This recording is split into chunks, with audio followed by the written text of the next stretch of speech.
afternoon, and thank you for joining our briefing on the City of Philadelphia. We ask all of those members of the press who have joined to make sure that your Zoom login indicates your full name and your media affiliation. You can do that by mousing over the word "more" in the participants list and then selecting rename in order to include that information in your login. We will begin our briefing as usual with opening remarks from Mayor Kenny. Mayor, you have the floor. Thanks, Mike. Good afternoon, everyone. You know, it really saddens me when I reflect on how much pain and suffering the pandemic has brought to this city, our city. The deaths of hundreds of people with tens of thousands more afflicted, jobs lost, and businesses closed across our city and across the country. So it's really difficult to find any good in this. But I also truly believe that the pandemic has opened up an opportunity for real change to tackle issues that have caused great inequities for far too long. We are going to announce today one of those transformational moments. COVID-19 has brought to the forefront the overwhelming need to increase digital access for all Philadelphians, especially for those who now cannot afford it. The digital divide was an issue before the pandemic, but has been made clear that we can no longer stand by and allow this inequity to continue. And the urgency of that has prompted the city and its partners and many generous donors to step up to boost digital equity to a level that we have never before achieved. Today, I am pleased to announce PHLConnectED, a collaborative partnership to help ensure digital access for all K-12 students. There is a real urgency to fixing this problem for our children and families, and I'm proud that our city has come together. The city, schools, philanthropy, corporate partners, civic leaders to launch PHLConnectED. The aim is to provide free and reliable high-speed internet access to K-12 students who are not currently connected in order to support remote learning. With 1/4 of Philadelphia families living at or below the poverty line, and with the school district starting the school year fully virtual, this effort is truly essential. And I'm very proud of what is being announced today. As you will hear, the goal is to connect up to 35,000 student households, close to 50,000 students, with reliable and consistent internet access this fall. By focusing on K-12 student households first, you can get a number of individuals, including adults, connected and make powerful impact on lessening the digital divide. You will hear more details from our Chief Education Officer, Otis Hackney, and Chief Information Officer, Mark Wheeler. And we're also pleased to be joined by School Superintendent Dr. William Height and Councilman Mark Squilla, representing Council, who we will also hear from shortly. I want to close by thanking our philanthropic partners for jointly coming together to make an $11 million contribution to the $17 million two-year initiative. They include the Comcast NBC Universal, the Lenfest Foundation, the Neubauer Family Foundation, the Philadelphia School Partnership, and the William Penn Foundation. All of these groups and many others are making a substantial and generous contribution to education, children, and families. Comcast in particular has come to the table and been working on this project with us for months. You all have my thanks. The remainder of the funding will be covered by $2 million in City CARES Act funding and contributions from district, charter, and other participating school systems. We also welcome donations from the public towards this important effort. Before we get to the details on PHLConnectED, I want to turn it over to Dr. Farley for his COVID update. Thank you very much, Mayor. I'm going to go very quickly today and just give you an update on the coronavirus epidemic in Philadelphia, and then give you a couple requests on contact tracing. On the coronavirus epidemic, the case counts are continuing to decrease. Since this time yesterday, we've identified 109 new cases in Philadelphia residents, bringing us to a total of 30,986 since the beginning of the epidemic. Now, we received the results of more than 3,000 tests since yesterday, and that 109 represents 3.6% of those tests being positive. That 3.6% is lower than the percent positivity we've seen in the past. That's a good sign. In the past 2 days, we've been at just over 100 cases per day. That's lower than the 124 cases per day that we now have for the average for last week. So that also is a good sign. And another good sign, we've had 0 new deaths identified from coronavirus in the past couple of days. Our total for deaths since the beginning of the epidemic is 1,695. That's what's happening in the city. Outside of Philadelphia, we're also seeing declines in the number of cases every day. We're seeing declines in the counties around the city of Philadelphia. We're seeing declines in the state of Pennsylvania as a whole, and we're seeing declines in the country as a whole. According to the database that the New York Times presents, in the past 2 weeks, case counts in the U.S. as a whole have fallen 14% in the past 2 weeks. So in summary, our case counts are falling in the city, in the region, and the nation as a whole. That's really good news. I can only say now that I hope it continues. Now let me talk a little bit about contact tracing. As case counts go down, contact tracing becomes even more important. Just to remind people, is the process for notifying people that they've been exposed so that they don't in turn pass the infection on to others, so that we stop the chain of spread of the virus. Now, this involves our staff calling people and providing them information and asking for information. Our biggest obstacle to the success of contact tracing right now is people who don't answer the phone calls from our staff or people who don't provide information on contacts. Now, most people in Philadelphia do, but about a third of people don't. So I want to ask people in Philadelphia to do two things to help us contain this virus. First is to simply answer the phone when the health department calls. The second is to help us protect others by providing the information that we ask for. Let me talk about each of those in turn. First, about answering the phone. You know, we all hate getting robocalls, and all of us don't answer the phone if we don't recognize who the caller is.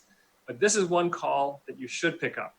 Our contact tracing staff almost always call from a number that starts 215-218, and then 4 more digits. 215-218, 4 more digits. That's our contact tracing staff. If you don't pick up the phone, they'll leave a message with a direct line you can call to return to speak to the person who left the message with you. If you want to verify that this is the right person, anybody can call our public health call center to ensure that it's real. That's 215-685-5488. 215-685-5488 if you're wondering whether a call is actually from the health department or not. Now, people who have the infection need to provide information to us on their contacts, the people that they may have exposed. They may have exposed others who don't know it, and they deserve to have that information, both for their own sake and for the sake of their family members. So our staff will notify the contacts for you. Even if you have the infection, even if you've already talked to the people you think you've exposed, we still need to speak to those contacts. We can provide them with detailed, accurate information that will help them and will protect others. And this process is entirely confidential. We never give out the names of cases or contacts to anyone, not to law enforcement, not to other people, and we don't give the names out of contacts of cases to the contacts. We simply tell contacts that they've been exposed to the virus and that they need to go into quarantine so they don't pass the virus on to others. So if you have the infection and you get a call from the health department, let them know who you've been around so that you can help contain the spread of this infection. That's all for today. If you want more information, go to our website, www.phila.gov/COVID. Thanks. Thank you, Dr. Farley. And now we're going to begin a presentation regarding the digital access efforts that the mayor referenced. We're going now to a PowerPoint presentation to be delivered by Mark Wheeler, who is the city's Chief Information Officer, and Otis Hackney, who is the city's Chief Education Officer. Gentlemen, the floor is yours. Thank you. Hello, my name is Mark Wheeler. I'm the Chief Information Officer for the city, and I'm happy to tell you about our PHLConnectED program today. We know that families are very concerned with the start of the school year approaching so quickly that they may not have the internet connection they need to enable the remote and telelearning that their children need to do. The city is aware of these concerns. As Mayor Kinney said, the digital divide is an extreme problem that's gotten even worse with the onset of the pandemic. And this now has the highest priority one of the highest priorities of the administration. And we're putting this together, we put together a program to help those families and get those K through 12 students connected. So our goal is to create a program that provides affordable, simple, and reliable digital solutions for all residents. So we're looking at this very broadly as part of a long-term digital equity strategy. But our very first goal is to get those K through 12 students connected so they have consistent access to the internet to do what they need to do in their telelearning starting this fall and beyond. Next slide. Good afternoon, Otis Hackney, Chief Education Officer. In order to do that, and when we think about the urgent need that is right before us as students are returning to school, we have to make sure that students are connected. So when we think about the strategy that we need to take, there are three components. We heard from educators, talked to the districts and the charters and educators broadly around what are the components that are needed in order for this to happen. So the first part is around internet access itself. So we have to make sure that, as Mark said earlier, that it's simple, reliable, and affordable. But we also have to include portable options. We have a number of students who are transient, who have housing insecurities. And so we built in flexibility to make sure that we can include mobile options such as mobile hotspots for students and families when they need them. The other component that students need is the device from which they're going to learn. So is it going to be a tablet or a laptop? We work with LEAs, those are the local education agencies, which means the district and or charters, to make sure that they can supply or have that they have a strategy to make sure that students have a device one-to-one. And that's important for synchronous learning. If you have multiple children in the household and all of their classes are happening at the same time, we need to make sure that all of those students have a device so they can be in their individual classrooms. In order to do that, families are going to need supports. We know for families that are not connected right now, if this is their first time being connected or they're new to being connected to the internet, that we're going to need digital navigators for those families to learn what it means to be connected. How do I activate the child protection filters on a device? How do I activate a device? How do I restart a modem? That technical support is important, but also how do I think about bandwidth in terms of if I have 2 or 3 children that are doing synchronous learning, that maybe I can't be watching something that's high definition at the same time because it takes away too much bandwidth for students to participate in their learning. The other component that that is built into this work is the multilingual support. We understand the diversity of our city well, and so we need to make sure that those navigators are able to work within the communities of highest need, deal with some of the language barriers that some of our families have, but they want their children to be engaged in their learning. That's an important component. And also, how do you help support families with children with disabilities? So how do I activate the voice activation functions? How do I make sure that if it's a function for a child with any visual needs, and some people say, okay, how do they get engaged? But make sure that they have those abilities to get online so they can hear their lessons and participate with their learning is an important component of this work. I'm going to pass it back to Mark to talk about our solutions. So our solution has 4 components, but first I want to talk about how we got to our target population of 35,000 households.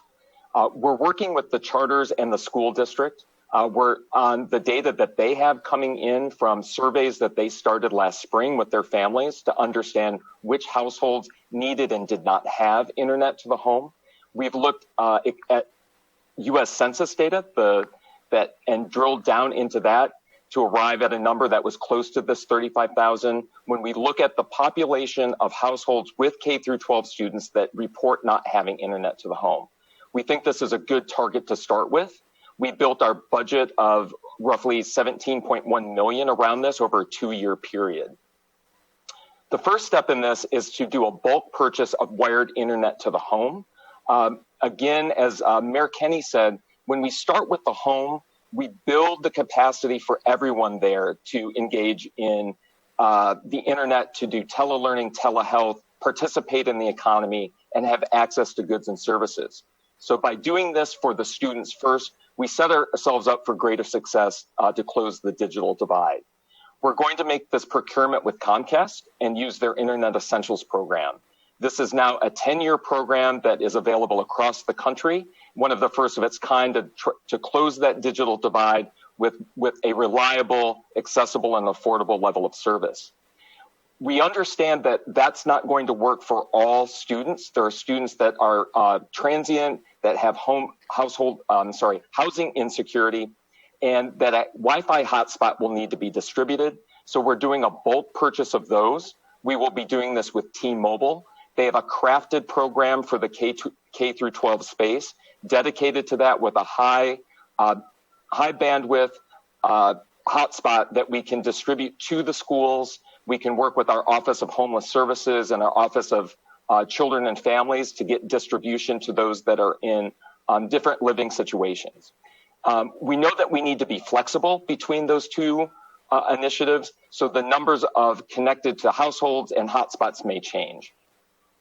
The schools play a role here in that they distribute and support the devices. Starting last spring to support telelearning, they invested in tablets and in some cases laptops, and those have been distributed, and they will continue to support those and refresh those throughout the 2-year program.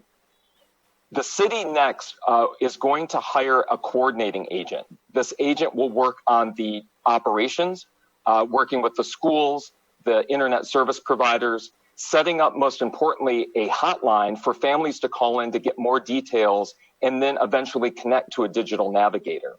Part of their work will be to set up that digital navigator network, have them available to take those calls and do the one-on-one conversations, to help a family set up the device, perhaps even learn how to do how the learning management systems that their individual schools work with to better support their students.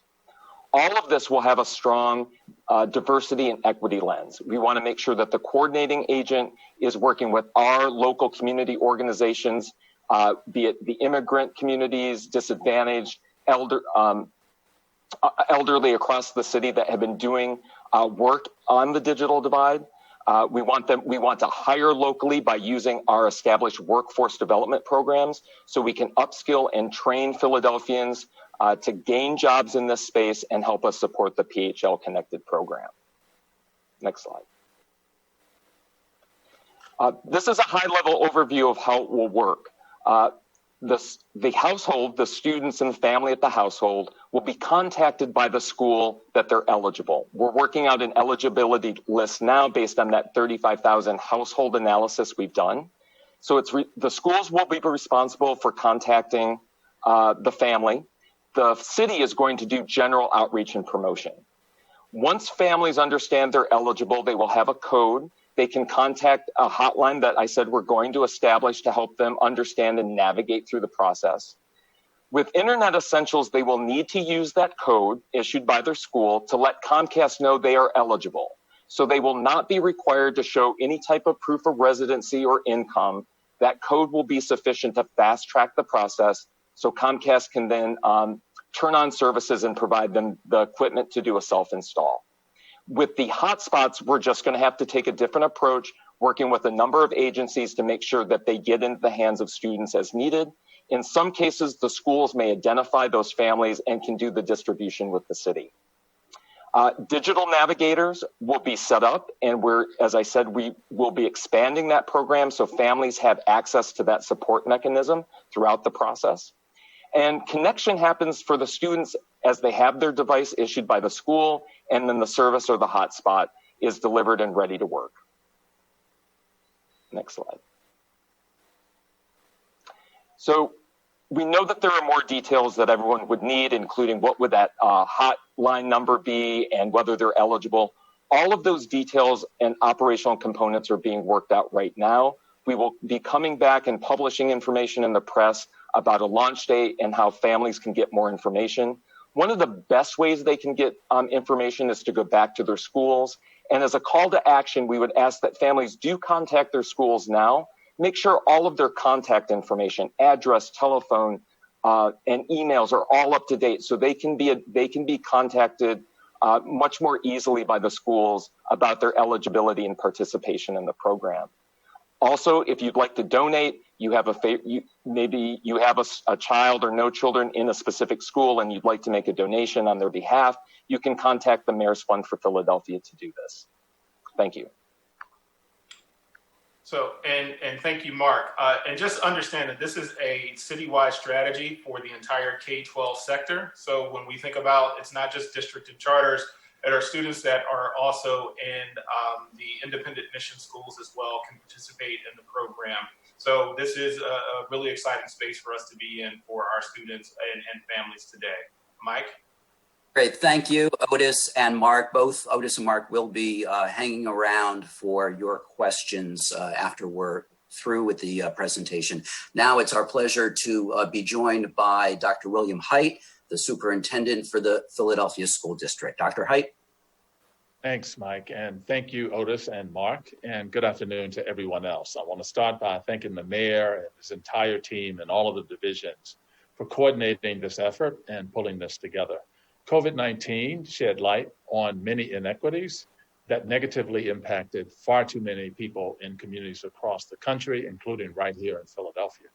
The digital divide here has been longstanding, and this inequity is a significant barrier to our goal of helping all students in every neighborhood reach their full academic potential. So we at the District of Philadelphia, the School District of Philadelphia, are pleased to see the mayor, other legislators, business leaders, philanthropic community come together to launch PHLConnectED, a program we believe can close the divide and allow for all students to have access they need, especially now as we prepare for 100% digital learning to start the 2020-2021 school year. We knew there was a significant number of students without reliable access to the internet. So we were clear in saying this was an issue that the district could not address alone. We needed to have all partners willing to work together to level the playing field and allow all children to have an opportunity to the basic right of a high quality public education. PHLConnectED includes options we know our students and families need, including a reliable wired solution to the house through Comcast Internet Essentials and T-Mobile hotspots. These options will give our students the speed and reliable access critical to digital learning. We're deeply appreciative of this partnership and the willingness of these internet service providers to get involved in this groundbreaking effort. So on behalf of all of the district students, staff members, and families, I want to thank Mayor Kinney, the city, for leading this effort to close the digital divide and ensure all of our students can connect to their learning. I'm also joined today by our Chief of Information, Melanie Harris, who will stick around and respond to any questions later. So with that, Mike, turning it back over to you. Thank you, Dr. Hayden. Of course, one of the many partners and one of the most important partners that the city has in this effort is Philadelphia City Council. And here on their behalf is the First District Councilman, Mark Swillow. Mark? Thank you, Mike, and thank you, Mayor and Dr. Height and Mark and Otis.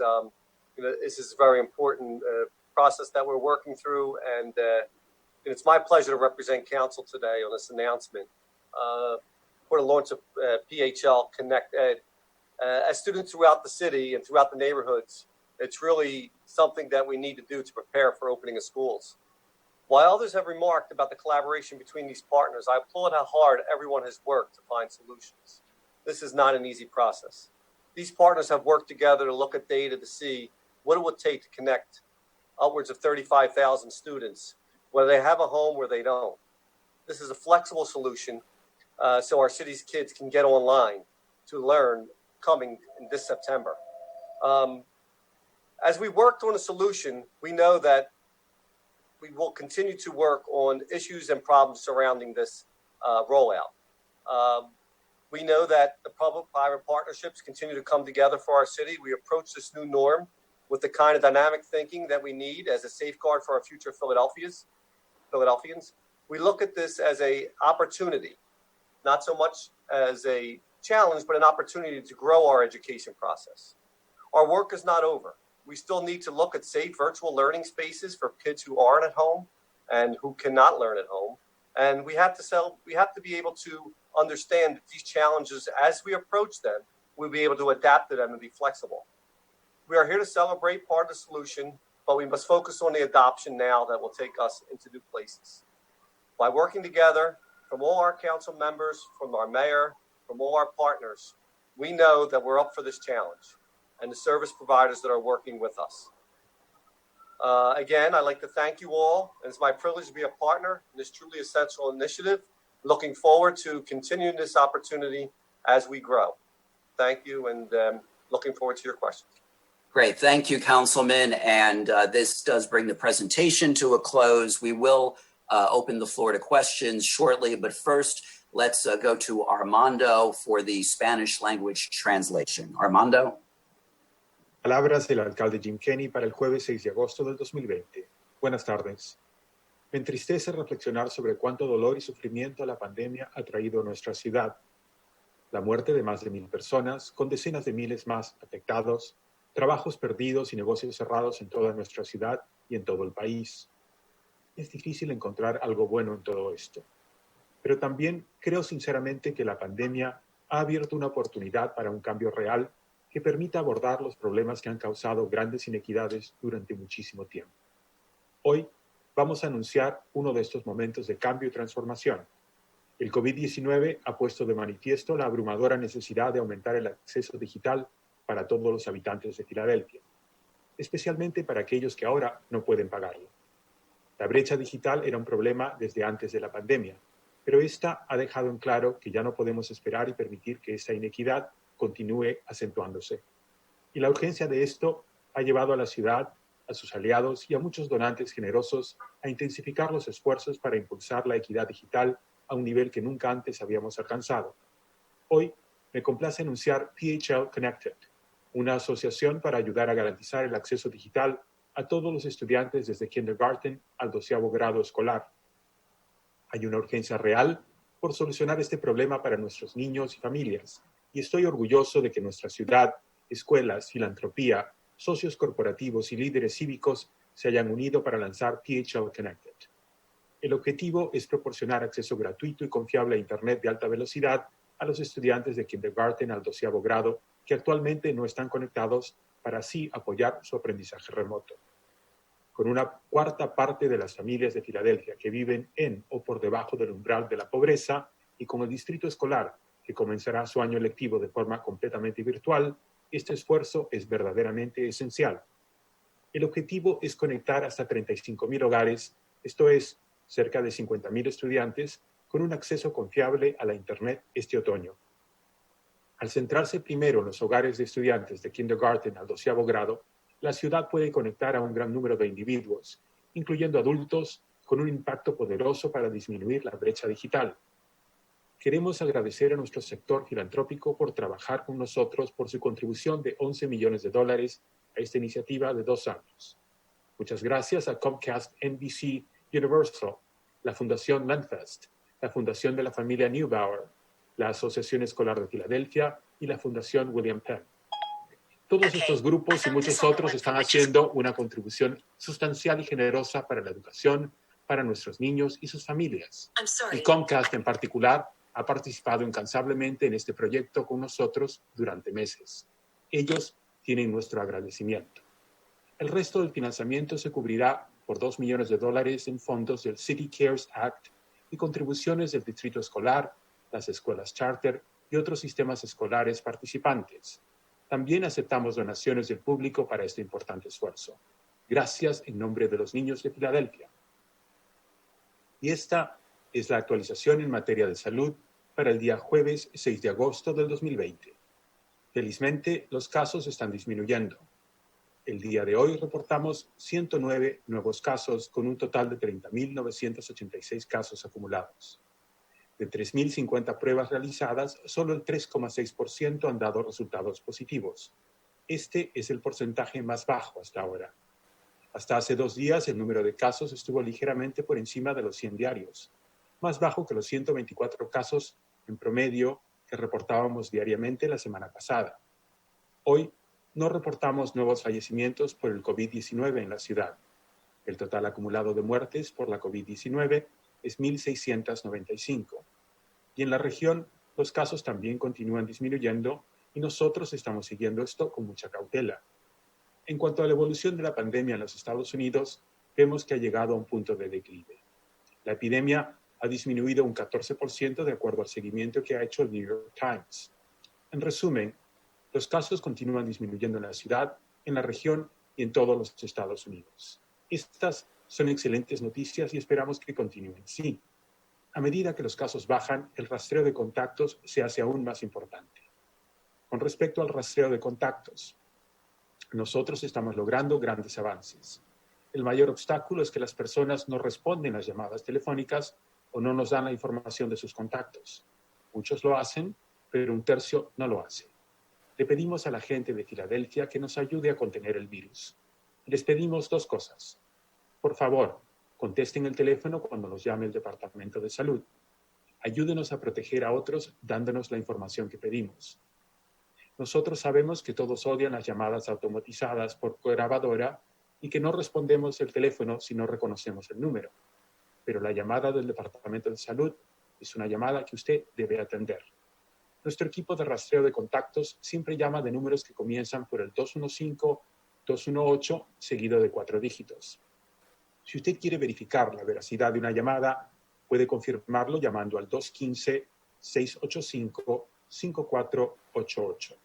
215-685-5488. Por favor, proporciónenos información sobre sus contactos. Usted pudo haber expuesto a otras personas sin saberlo, y ellos merecen saberlo. Por su bien y el de sus familiares, hágalo, por favor. Nuestro personal les notificará a nombre suyo. Incluso si usted ya les avisó, nosotros aún necesitamos contactarlos. Nosotros les daremos la información detallada que le permitirá protegerse y proteger a los suyos. Y esta información siempre será confidencial. Nosotros no compartiremos su nombre con nadie.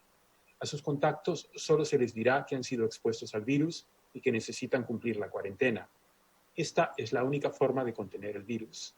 Y por favor, use su máscara. Este no es el momento de guardarlas. Esto es necesario ahora más que nunca. Si sales de casa, por favor, usa tu mascarilla. Solo juntos podremos ganar esta batalla, así que usa tu máscara. Y estas son algunas reflexiones sobre el programa PHLConnectED. Nuestra meta como ciudad es identificar e implementar soluciones digitales asequibles, simples y confiables para todos los residentes. En la primera fase, abordamos la necesidad más urgente, que es garantizar a los estudiantes de las escuelas públicas desde kindergarten al 12º grado un acceso constante a las herramientas y el apoyo necesarios para el aprendizaje remoto para el otoño del 2020 y en adelante. Los componentes críticos para este aprendizaje remoto son el acceso a Internet asequible, simple y confiable que permite el aprendizaje remoto desde el hogar, las opciones de Internet portátiles, el implementar una estrategia de 1 a 1, es decir, un estudiante, un dispositivo, para así garantizar que todos los alumnos puedan participar del aprendizaje remoto. Este dispositivo puede ser una tableta o una computadora portátil. La proporcionar asistencia técnica. Se desplegará un equipo de navegadores digitales para ayudar a las familias a conectarse, a solucionar problemas y acceder al contenido escolar. Les daremos soporte técnico para dispositivos y conexión a la Internet, con asistencia multilingüe y también con asistencia para estudiantes que tengan discapacidades. La solución de Filadelfia para el otoño del 2020 permitirá que 35,000 hogares tengan conexión a la Internet. Y estos son los pasos que se seguirán. La compra masiva de servicio e instalaciones de Internet cableado para los hogares sin acceso, negociado por la ciudad. La compra masiva de puntos de acceso de Wi-Fi, negociados por la ciudad. Las escuelas deben proporcionar los equipos, ya sea computadoras o tabletas para sus estudiantes. Las organizaciones de la ciudad y la comunidad que ayudan a los hogares que lo necesiten con recursos para la navegación digital. Y el proceso para la implementación del proyecto PHLConnectED será el siguiente. Las escuelas contactarán a las familias elegibles y la ciudad realizará una promoción general del proyecto. Las familias elegibles deben llamar a la línea de ayuda para coordinar el proceso de instalación y recepción de equipos. El proveedor de Internet realiza la conexión del servicio y el equipo de navegadores digitales contactarán a las familias que necesiten o hayan solicitado apoyo. Finalmente, los estudiantes pueden participar de la experiencia escolar en línea.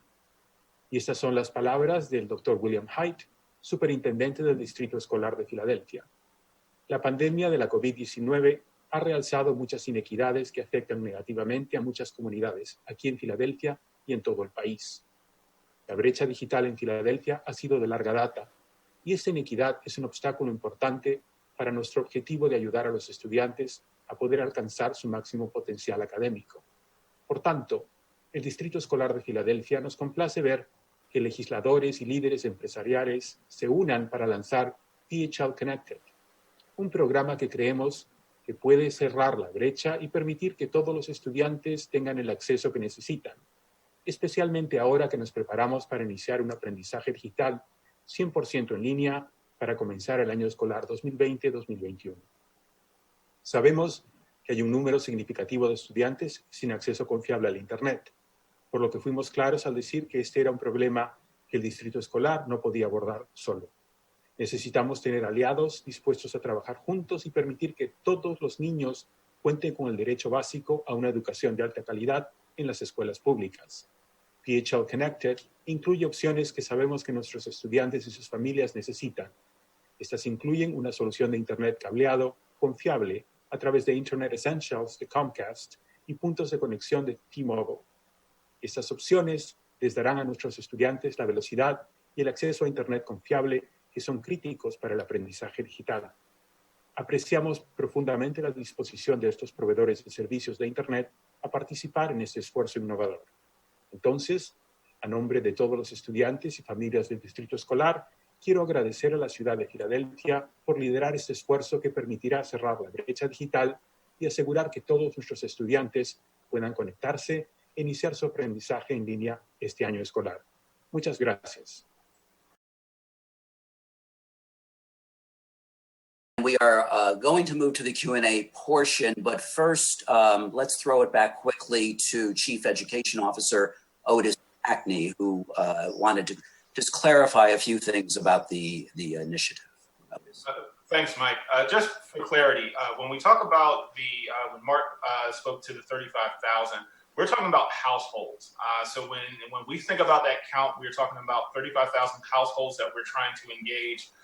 And what we've learned, in terms of from the district, that obviously there's more than one children in most households. So it's about, I think, 1.4 children per household. And so when we think about that number, we're definitely going to impact more than 35,000 children with 35,000 households that are available to sign up for either the wired option or the mobile option, depending upon what is best suited for them. Also, just wanted to make sure that, once again, to repeat what I said earlier around that this K-12 strategy is inclusive for children across the district, but across the city, I should say, not just the school district. But our tiered outreach approach is going to be for those families that we know that were not connected in the spring. So whether it be a district school, Archdiocese school, independent mission school, all of those schools know families that had trouble accessing any virtual learning that took place in the spring. And based on the data that we had, and Mark talked about that earlier, identifying those households, how do we identify those families, reach out to those, communicate with those families effectively to get them to sign up for this program, because they currently are not connected. So that is the first wave or group of families or students that will be, in terms of our outreach strategy, is getting them connected. It's families that are already connected, they'll be ready to go from day one. When school starts, we need to definitely make sure for those 35,000 households that are available for sign up, that we identify those families who don't have it.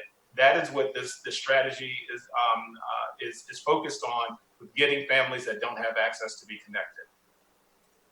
Thank you. All right, thank you, Otis, for that clarification. We're going to move to the Q&A portion, and we are limiting today's session to these two topics: the COVID-19 pandemic, as well as the digital access efforts that we've just heard about. As Dr. Haidt mentioned, he was not able to stay. However, we are joined by Melanie Harris, who is the Chief Information Officer for the school district. Also joining us is Mari Porter, Deputy Chief of Staff for Policy and Strategic Initiatives with the city, who can answer any questions about the philanthropy that will help the city accomplish this. And remember, of course, because of our limited time, only one representative for each media outlet is permitted to ask questions. And we are asking today that you limit your questions to 2 or fewer because of the limited time and the large number of reporters who have raised their hands. Now let's get questions. And first up is Marcus Espinoza of Fox 9. Hello, how are you guys doing today? I had a question, I guess, about different topics, but I'll try to ask this about in relation to a bit with the encampments at the Parkway. Are there concerns regarding the COVID? What the next step is? Doc, you want to talk about the COVID first? So, we're concerned whenever people are around each other about the likelihood of spread. People outside probably have a lower risk than people inside, but certainly if people are near each other outside, not wearing masks, there's some risk of spread. We're working with the organizers of the encampment, which is partly an encampment and partly a protest. Protest is on public land.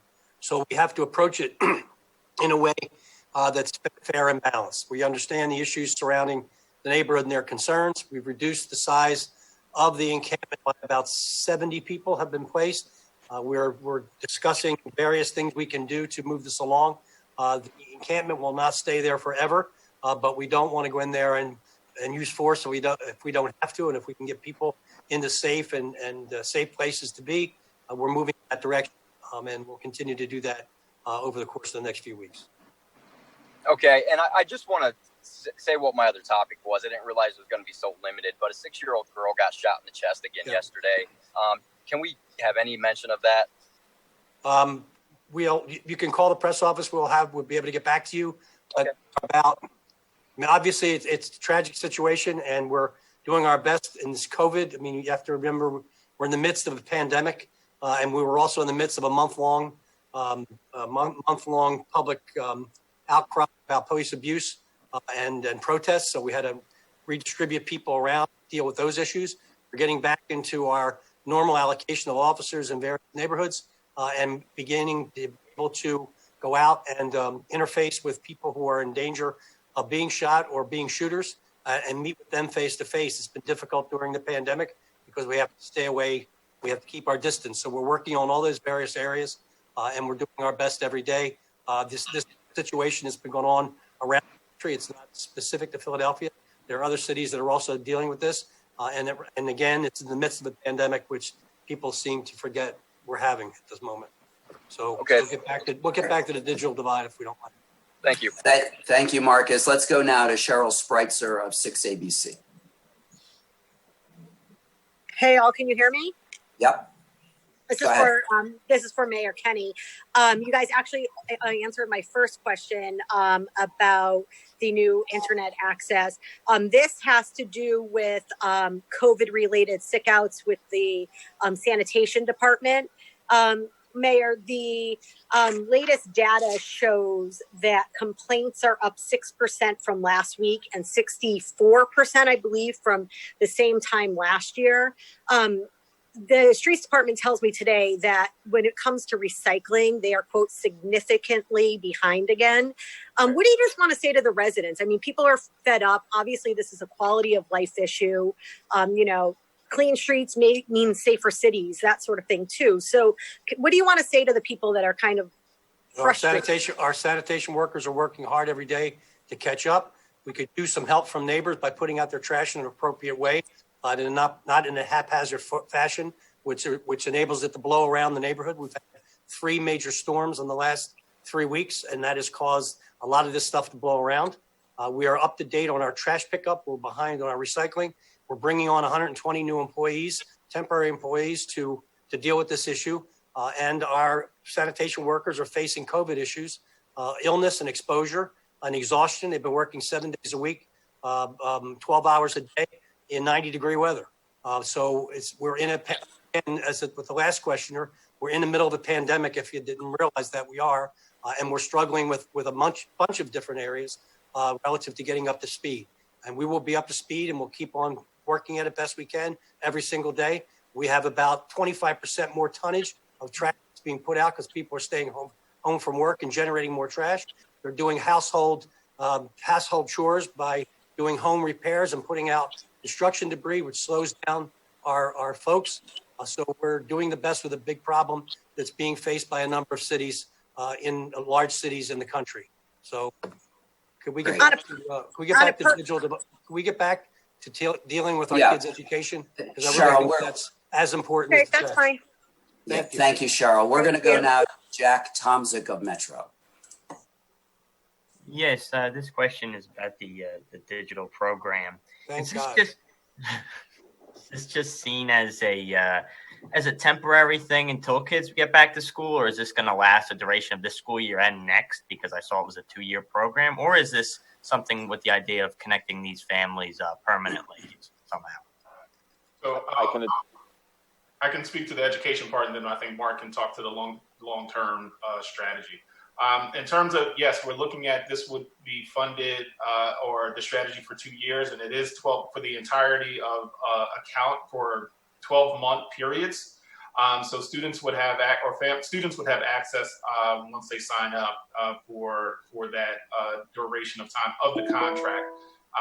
And so, but it is something that we know that it is because of the imminent need of students are returning, and the district and many of the other schools, whether they be charter or even some of the archdiocesan or independent schools, mission schools, that said that they're going to full virtual. We knew that we had to do something really quickly to make sure that those families that are not connected had an option. Mark can talk to the other aspects of your question. So this is part of a long-term digital divide strategy that we're putting together. The Office of Innovation and Technology has been involved in the digital divide space for a number of years now. We're working with our Office of Children and Families, the Commerce Department, Otis at the Education Office, Office of Digital Inclusion, to put together a strategy that addresses the need by all households, not just the K through 12, and how we can get them all connected and fund that program and make it a permanent type of program. There's all kinds of options that we need to look at, not just in terms of funding and how that would work, but solutions. We're meeting an immediate need here. We did not know until fairly recently what the school district would do. You know, many of us did not know where the state of the pandemic was going to be. There were a lot of hopes about being in school in the fall. So when we saw that the city needed to step up and act and take a leadership role, the convening role, and pull the stakeholders together, we had to work with the time constraint of what could we do to get families connected in the K through 12 space, again, be it the mission schools, the district charters, and private schools operating throughout the city. To do that, we had to think, in some cases, less is more, use what we have. Think about the needs of the housing insecure and transient students. Think about the needs of the entire household. How can we set ourselves up for success later? So we did our very best to scan and speak with providers and look at the situation very, very quickly, and settled on we need to work with the internet solution providers that have access throughout the entire city, that have an affordable solution, that have a solution that meets the minimum requirements that the Federal Communications Commission has set forward, that make sure we can get synchronous learning by more than one student in a household, and that could set again, I just kind of want to keep driving this home. This is a household level solution with the kids as the focus first. So we desperately know that the adult members of the household need access to engage in the workforce and goods and services. So that's why we looked at a solution that was available across the city to start with. As we begin to expand and flesh out that digital strategy some more, we want to look at all providers and all different types of solutions, including the new 5G that's coming along, expanding public Wi-Fi from the commercial providers, and how we could make that possible, but also reliable. So all options are on the table, but not for this immediate term. We had to do something in a matter of weeks, and we did what, the art of the possible in this sense. Thank you. And my second question is for Dr. Farley. This is in regards to the Archdiocese plan to bring kids in, at least at the elementary level, every day. That's their plan. Have you had a chance to review that, and what are your thoughts on it? We have had conversations with the Archdiocese, and we're continuing those conversations. I think that they can do that safely. They need to follow safety procedures, though. Particularly the children need to wear masks and keep a distance from each other. Thank you, Jack. And excuse me, we're going to go to Brian Mendoza of Telemundo. Brian. Hola, buenas tardes. Armando, ¿me escuchas? Buenas tardes, Brian, sí.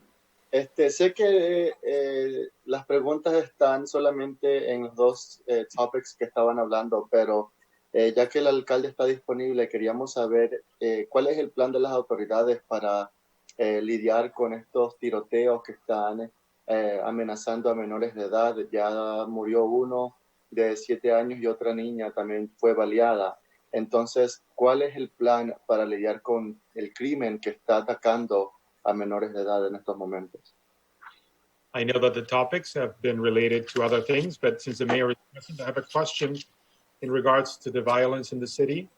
What is the city's... Armando, we have made clear, Brian, we've made clear we are limiting this press conference to questions related to the COVID pandemic and the digital access program. So we apologize for that. We have about 10 minutes left and about 12 reporters with hands raised. So if you have any questions on those topics, we're happy to take them. That's Ryan? fine. Thank you so much. Gracias. Thank you. Okay, let's go now to Michaela Winberg of Plan Philly. Hey everyone, can you hear me?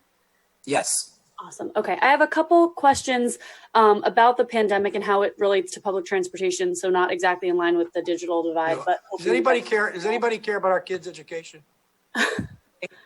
Because I would really like to flesh out this program and talk about how we're going to keep our kids educated while they're stuck at home. I just really don't understand what people don't understand about the questions. Well, these are about the pandemic. I think it's also important how essential workers can get everything is important that we're dealing with, and everything is in the midst of a pandemic. At the moment, we're talking about connecting 50,000 children in our city who aren't connected to the internet. And I think that's as important as anything we're talking about. And we have a limited amount of time, so we really would appreciate some discipline on your part. Sure, I thought we were allowed to ask about coronavirus. Yeah. Michaela, why don't you go ahead? Ask away. So SEPTA says they're able to fully ventilate, these are for Dr. Farley, by the way, fully ventilate subway cars, regional rail cars, buses every 2 to 3 minutes. I'm wondering if you can just contextualize that metric, how safe that sounds to you compared to other indoor spaces. I didn't hear the exact metric, but it sounds like that's a lot of air exchanges per hour, and as much as we would recommend. That is not a replacement for people wearing masks and keeping a distance, and that's important. And there's some people, some businesses, for example, that say that they have a great HVAC system and therefore they don't need to have people wear masks. That's not true. People still need to wear masks and keep a distance. And ventilation may be a valuable adjunct to that. Okay. Can you tell me just, in your opinion, the relative safety of riding public transit right now in general? And are you concerned about it getting a little riskier when bigger crowds start to return? We do have some concerns about that. I think it's really unknown how much risk there's going to be in public transit. There's a lot of theory you can put out there, but until you actually have experience with it, you can't say for sure the likelihood of spread. I can say that if our case counts are going down and people wearing masks, we're going to have lower risk in the future than we do now. And I'm hoping that that's the case. That if the ridership increases, it's increasing at a time when we have much lower rates and people are much more compliant with wearing their masks. Okay, thank you very much. Okay, thank you, Michaela. Let's go now quickly to Martin Pratt of Philly YBN for your 2 questions. Thank you. First question, what's in place for parents that are facing financial insecurity and do not have power?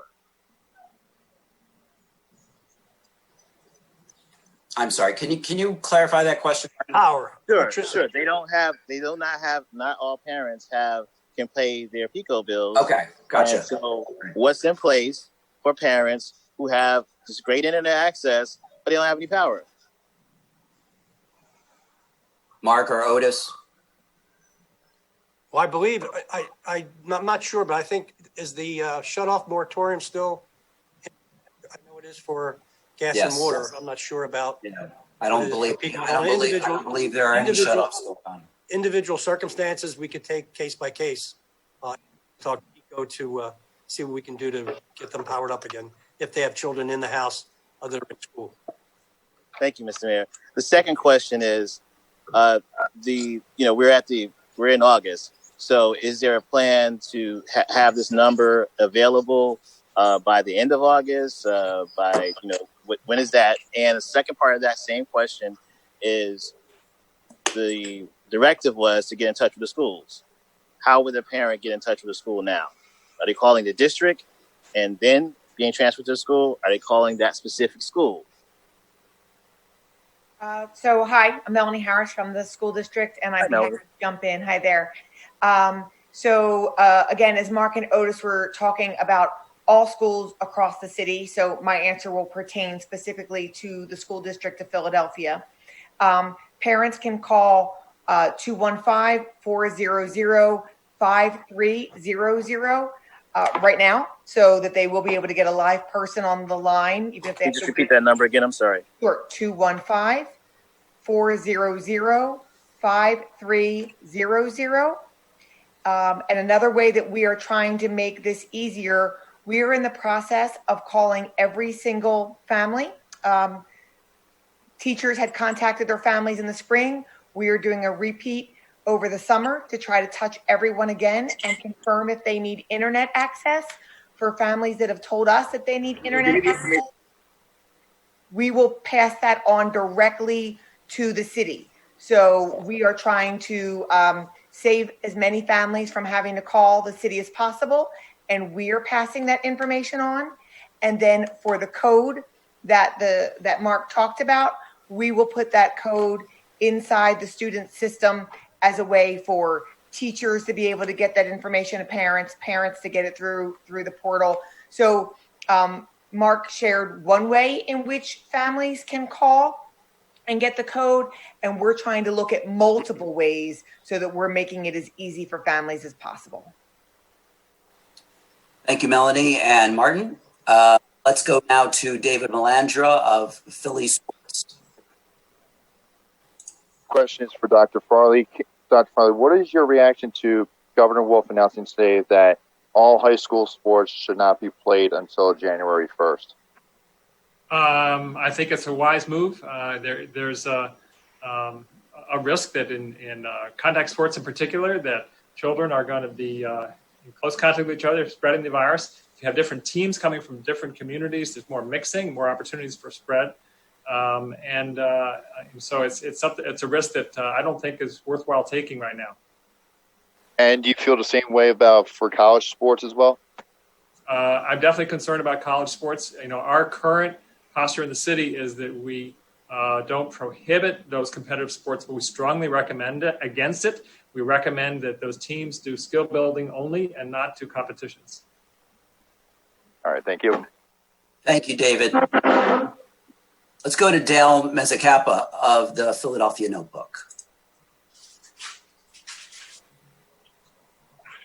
Dale, there you go. Good afternoon. Thanks a lot. I had to unmute. Sorry. No problem. So I'm trying to get a handle on the, it sounds like what you're doing is expanding Internet Essentials and more precisely identifying people who need it. The offer Comcast made was, 2 months free and then $10 a month, but some people can't afford it or may have dropped off. I'm just wondering, what the circumstance is in terms of, people who may have had Internet Essentials and then didn't pay for it to continue, and how many, what the numbers are there and what the policy will be in terms of being able to continue their service. Well, since we're just talking about K through 12 households, it's going to be our effort to get them connected to the internet, whether it's wired line to the home or it's a hotspot is just dedicated there.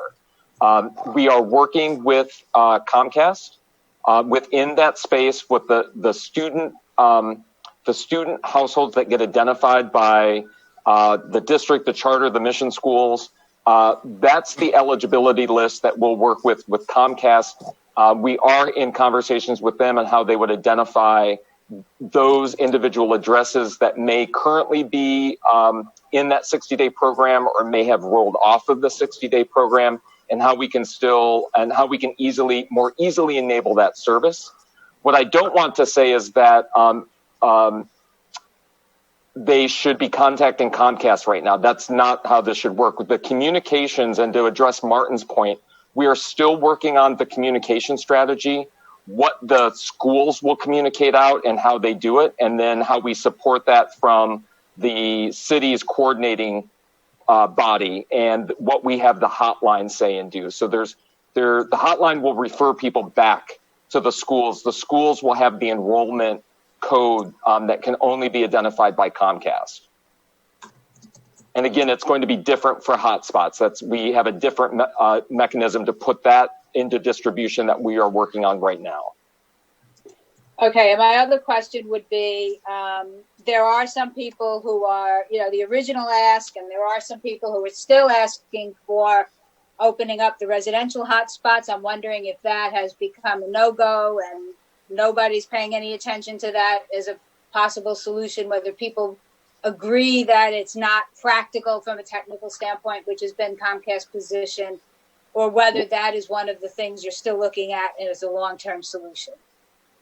So as a long-term solution, we want to examine a number of options. But what I would say about this, anytime you take someone who is subscribing to a service and take their service and try to split it and make it part of an open internet process, you have to have their permission.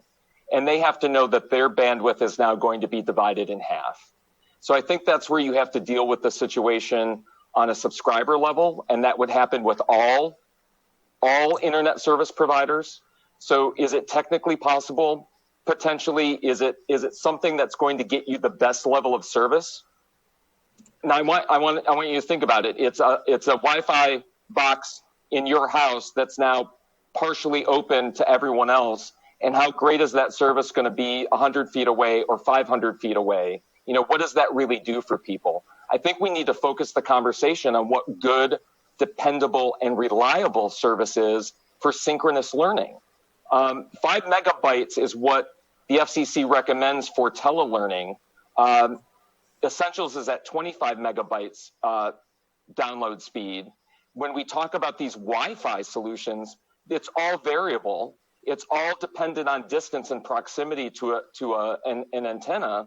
So you can't guarantee anyone's going to be able to do synchronous learning at any time because all of that's so variable and contingent upon volunteers opening up their service to others for use, which I think is laudable, but it's got to be a well-coordinated program. I just don't see how that's workable right now or even feasible.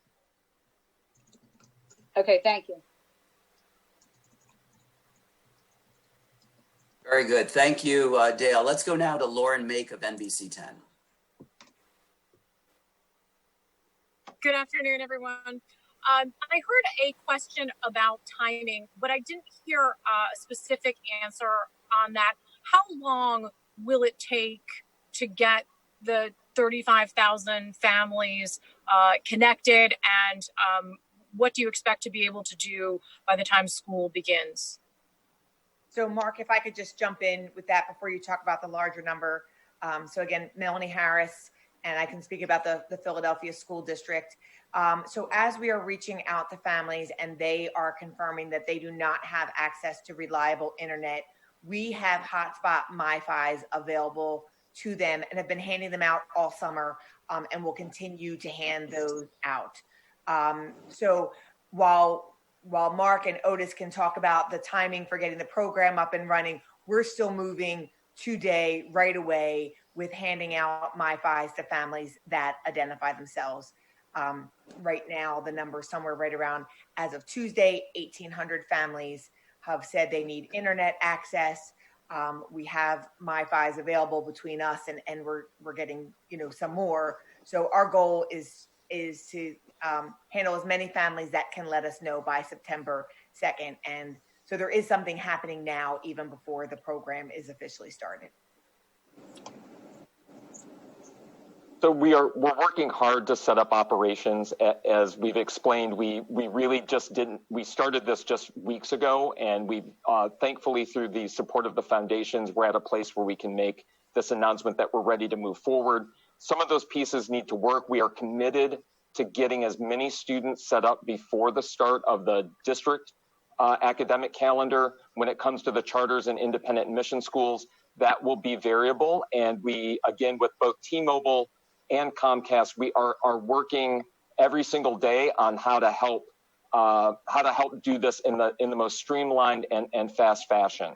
I will say again that it's dependent upon the eligibility and the school communicating that out to the family. And with Comcast, it's a code that enables the fast track of the process.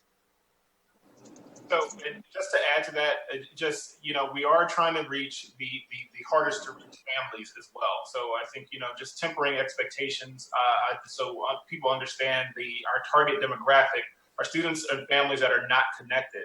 So that's where the LEAs will be very helpful with identifying who those families are, being that initial point of outreach. If they know how to find a family or locate a family, to let them know that they should sign up for this program. And then, as Mark laid out, what are the actual logistics procedures to getting them identified. But sometimes it does take multiple contacts. I can tell you as a former principal, to reach a family, you can call, you can send a letter, you can do text. You have to do multiple, use multiple strategies to contact families to get them in. But when you get them in, you hold on to them and make sure they get connected so that way they remain engaged. So that's part of our strategy as well. On the you had mentioned the Lauren, we're really out of time, and we have several other people. Did you have just a quick follow up? Yeah, this is also specifically on this program about the technical support that will be available. Will those be individuals who work for the city, work for Comcast, a brand new group that you're hiring? Who are those people?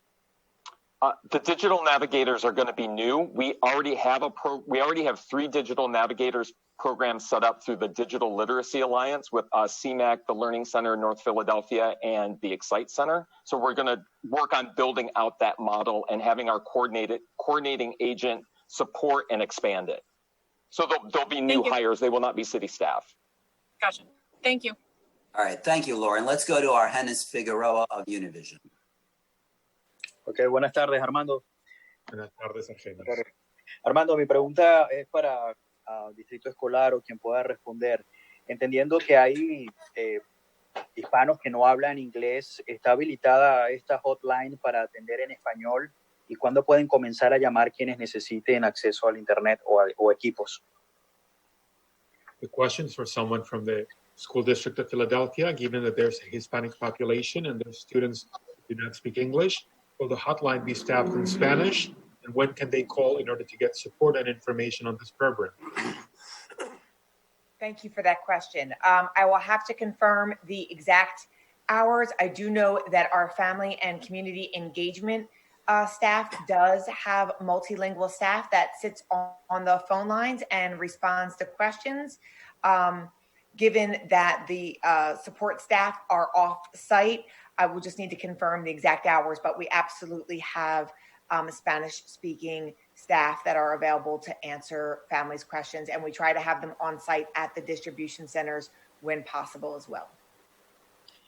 Quiero agradecerte por la pregunta, Argenis. Quiero confirmar las horas porque no tengo la información en este momento, pero el plantel de voluntarios que tenemos de apoyo a la comunidad es multilingüe y está atendiendo a los teléfonos, y también los tenemos en el lugar también para poder contribuir a la comunidad hispana y resolver estas preguntas. Tengo que confirmar el horario, sin embargo, porque no tengo esta información, pero sí, se les da apoyo multilingüe y obviamente en español también. Gracias. Ok, perfecto. Armando, mi segunda pregunta sería si ellos manejan cifras sobre cuántos estudiantes aún necesitan Internet y equipos y cuándo comenzarían ellos a estar conectados a Internet. My second question is a follow-up to the school district as well. Is wondering about the data, about the number of students that still need access to the internet and equipment, and when will they be able to access that and have the equipment? Could you repeat the question one more time? Yes. If there's any data on the number of students that need access to the internet and equipment, and when will they be able to have these, both? Sure. So our centers are open right now. It's at our 440 North Broad, as well as in the Northeast on Chalfont Avenue, our Fitzpatrick Annex, to where families can come right now 2 days a week to get a Chromebook. Starting next week, it'll be 5 days a week, 9 to 2. For those that need the MiFi internet access, we will announce the dates in which they can pick them up at our 440 North Broad location. Currently, as I said, as of Tuesday, our number was 1,800 specific household had reached out and said they needed internet access. We know it is larger. We are, just collecting the data and calling families every single day. Thank you. Nosotros tenemos 2 centros de atención Argenis, en el 440 al norte de la calle Broad y en el noreste, en el centro, el anexo Fitzpatrick, en la calle Suffolk. Y nosotros sabemos que están atendiendo esta semana 2 días por semana para que las familias y los estudiantes puedan recolectar los Chromebooks. Y la próxima semana van a ser 5 días por semana de 9 a 2 de la tarde. Las fechas en las cuales se va a poder dar el acceso Wi-Fi se van a anunciar luego y se va a ver esto desde el 440 de North Broad. Actualmente tenemos unas 1.800 familias que han solicitado el acceso a estos servicios. Vamos a tener un mayor número, obviamente. Nosotros sabemos que hay más gente que requiere el servicio de Internet y vamos a proporcionarlo. Gracias. Okay. Muchas gracias a ustedes. Great. Thank you, Argenis. Let's go to Laura McChrystal of the Inquirer. Hi, I have a couple of questions for Dr. Farley, actually. I know you had said on Tuesday that you weren't sure why cases are decreasing. Have you been able to shed any more light on that? Why the sudden or unexpected drop off in cases? I can't say for sure. I looking back on it, it looks like the entire area may have peaked as far as cases in around the middle of July. Sometimes you can only see that in retrospect. And that's somewhat consistent with the peak that the country had around that time. So it's maybe related to the fact that to a certain extent, this epidemic is a national epidemic and we rise and fall with the nation. I do think that the fact that Philadelphians are wearing masks a good percentage of the time is helping. And our education about other social distancing measures is helping. That doesn't fully explain that, but I'm hopeful in view of that and the view of the fact that rates are going down across the country and across the region. I'm hopeful that this decline will continue. Okay, and you've mentioned that a lot of these recent cases have been in younger people. If there was going to be a spike of them having spread it to older relatives or other older people, do you think that that already would have happened, or could we still sort of see a wave as some of these younger people had spread it? I think it's still possible that there would be a delay and when we might start to see the cases in older people later on. We're watching that closely. We are getting some cases in people over the age of 70, but not large numbers right now. And I can say we hope to keep it that way. Okay, and one last question. Today marks 5 months since Pennsylvania announced its first cases, and Philly was just a couple days after that. Looking back at 5 months ago, where we are today, do you think it's better or worse than where you might have expected to be? Well, we're far better now than we were back in March and April. Again, we were having almost 250 deaths a week back at the peak of this, and now we're 1 death a day, approximately 7 deaths a week. I don't think I could have predicted at that time where we were going to be in August. I'm glad that things are as low as they are. I want them to be lower still. I'm concerned what's going to happen when the weather turns cold and respiratory viruses tend to get worse. So we're not out of the woods, even if case counts start to continue to fall over the next few weeks. But I try not to predict, and I don't think I could have predicted back then. I'm just glad at the moment that case rates are falling. Okay, thank you. Thank you, Laura, and thank you, Dr. Farley, and all our participants today. We are out of time, and if there are further questions, including on the Digital Access Initiative, please forward to press@phila.gov. Thank you.